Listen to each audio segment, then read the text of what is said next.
گزاری کرتا ہوں اپنے بزرگوں کے لیے، بھائیوں کے لیے جنہوں نے نہ صرف اپنے گھر کو، اس گھر کی چھت کو خداوند کے جلال کے لیے دیا ہے، سو خداوند آسمان ان کے لیے کھولے اور انہیں اپنی برکات سے معمور کرے۔ سو آئے ہم آج اپنی برکت کے لیے، رہنمائی کے لیے، اپنی تسلی کے لیے خدا کے پاک کلام میں سے دیکھتے ہیں۔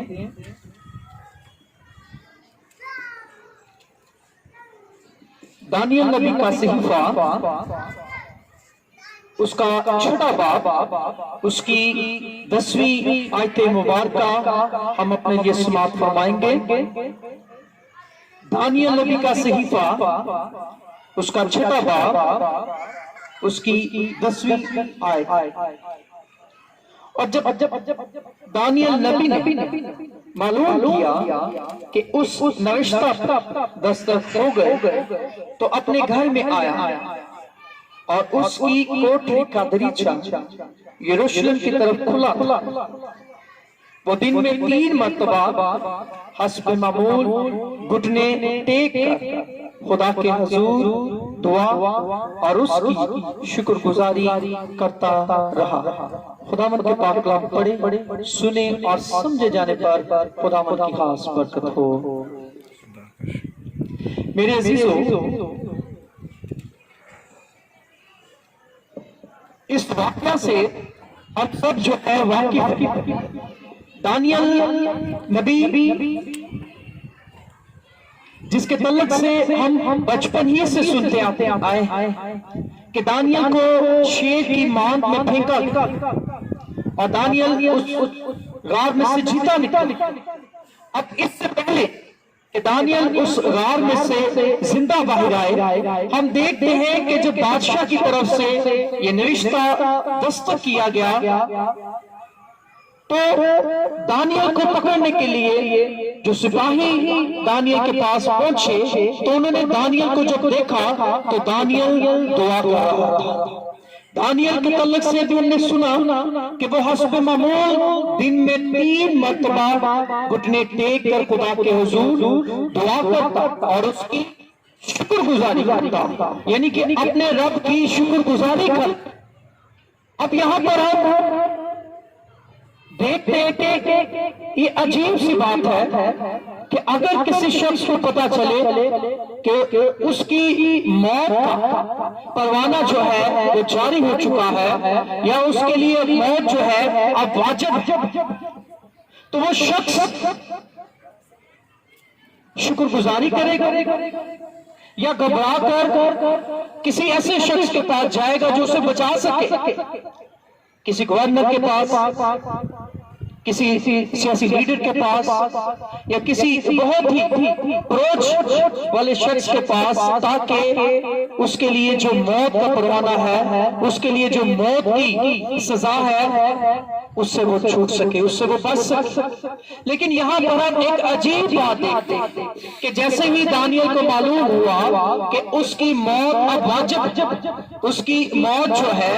وہ اب لازم ہو چکی ہے کیونکہ بادشاہ نے اس کی موت کی سزا پر حکم جو ہے وہ کر دیا ہے، دستخط جو ہے وہ کر دیا۔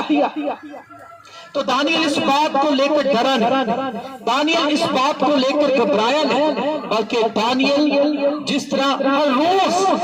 وہ خدا کے حضور جھکتا ہے، جس طرح ہر روز خدا کے حضور وہ گھٹنے ٹیکتا ہے اور دعا کرتا ہے، آج جب دانیل کو پتا چلا کہ اب اسے پکڑا جائے گا اور شیروں کی مانگ میں پھینک دیا جائے گا، تو دانیل نے اپنی روٹین جو ہے، حسب معمول دعا جو ہے اسے جاری رکھا۔ وہ اپنے گھر گیا اور اپنے گھر جا کر اس نے گھٹنے ٹیکے اور گھٹنے ٹیک کر وہ خدا سے یہ نہیں کہہ رہا اے خدا مجھے اس موت سے بچا، خدا میں ڈر چکا ہوں، خدا ابھی سپاہی آئیں گے اور مجھے پکڑیں گے اور مجھے شیروں کی مانگ میں پھینک دیں گے، مجھے بچا۔ ایسی دعا ہمیں نظر نہیں آتی جو دانیل نے کی، بلکہ ہمیں معلوم ہوا بائبل مقدس میں سے کہ دانیل نے گھٹنے ٹیکے اور روز کی طرح وہ اپنے رب کی شکر گزاری کر رہا ہے، وہ اپنے رب کی تعریف کر رہا ہے، وہ اپنے رب کی ستائش کر رہا ہے گھٹنے ٹیک کر۔ اور جیسے ہی اسے پکڑا گیا اور اسے شیروں کی ماند میں پھینک دیا گیا تو میرے عزیزوں لکھا ہے کہ شیروں نے دانیال پر حملہ نہیں کیا۔ اور جب صبح شیروں کی ماند پر بادشاہ جو اس سے محبت رکھتا تھا، اس وقت کا حاکم، وہ اس جگہ پر پہنچا تو اس نے دانیال کو آواز دی، اے دانیال، اے دانیال، کیا تو جیتا؟ کیا تیرا خدا جس کی تو ہر روز عبادت کرتا، جس کی تو شکر گزاری کرتا، کیا اس نے تجھے شیروں کی ماند میں بچایا، زندہ رکھا؟ تو میرے عزیزوں دوسرے دن کی یہ بات، اور دانیال اندر سے آواز دیتا ہے، اے بادشاہ تیری سلامتی، میرا خدا جس کی میں عبادت کرتا، جس کی میں تعریف کرتا، جس کی میں ستائش کرتا، جو ہر کام میں قادر خدا، جس کی میں شکر گزاری کرتا، اس نے مجھے شیروں سے محفوظ رکھا، جیتا رکھا۔ سو اس بات سے بادشاہ بہت خوش ہوا، اس بات سے بادشاہ بہت خوش ہوا، اور دانیال اپنی شکر گزاری کے وسیلہ سے جو وہ اپنے رب کی ہر روز کرتا، دانیال شیروں کے منہ سے بچ گیا، دانیال اس موت سے بچ گیا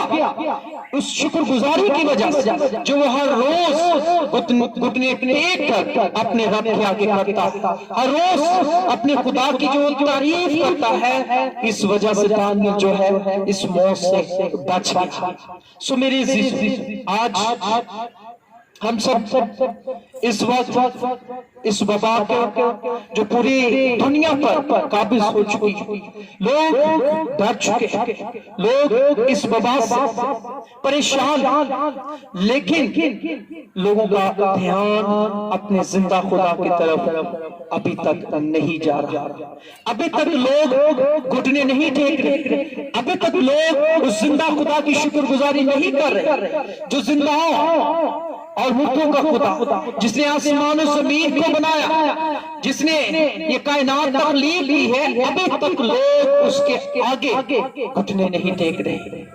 دانیال نے گھٹنے ٹیک دیے اور شکر گزاری کرنا شروع کر دی، اور خدا نے اسے موت سے چھڑا لیا، موت کے منہ سے نکال لیا۔ تو آج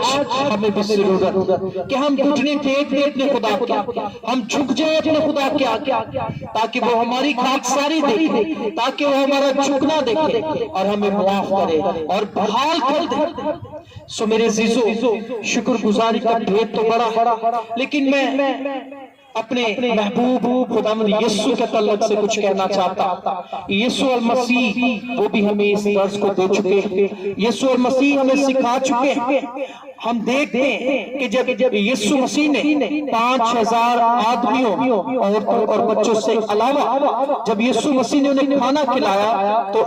یسوع کے شاگردوں کے پاس صرف 5 روٹیاں اور 2 مچھلیاں تھیں۔ اس وقت بھی میرے اور آپ کے محبوب نے ان روٹیوں اور مچھلیوں کو لیا اور آسمان کی طرف بلند کیا اور شکر گزاری کی، اور